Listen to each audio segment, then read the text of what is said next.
antena, hihiwain natin ito into a half. At hihiwain natin ulit into a half, so sa isang piraso na hotdog ay 4 ang kinalabasan nito.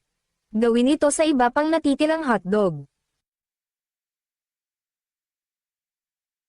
Nakagawa ako ng 48 pieces sa 1 dozen na hotdog. Ganon din sa cheese, isang bar ng cheese, hiwain ito ng kasukat sa hotdog, yung pagkakahiwa ng cheese ay di gaano kakapal, at di rin gaano kanipis.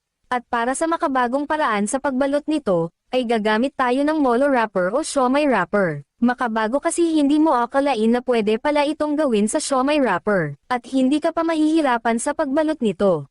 Pwede ko bang malaman kung taga saan ang mga nanonood sa akin? E-comment mo ang iyong lugar. Maraming salamat sa suporta. At gawin pa ito sa natitira hanggang sa matapos. Habang ginagawa mo yan ay make sure na nakapag-init ka na ng mantika para sa pagprito nito. At ready to fry na ito. Once na uminit na ang mantika, ay i-deep fry ito hanggang sa maging brown o light brown. Tip para hindi mag-melt kaagad yung cheese kapag niluto, gumamit ng pasteurized cheese product, kagaya ng queso.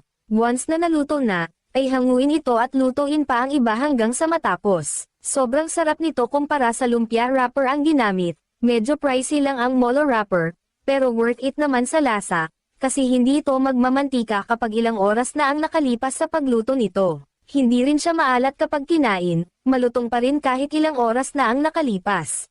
Nilagay ko ito sa ganitong lalagyanan, para may idea kayo kung gagawin mo itong pambenta. Ang estimated selling price nito kung ibebenta, ay mga nasa 3-4-20 pesos, o di kaya 7 pesos each. At para mas sumarap pa ito, ay lalagyan natin ito ng mayo ketchup for dipping sauce, pwede rin na ketchup lang para mas makamura. At ito na ang ating cheesy hotdog sticks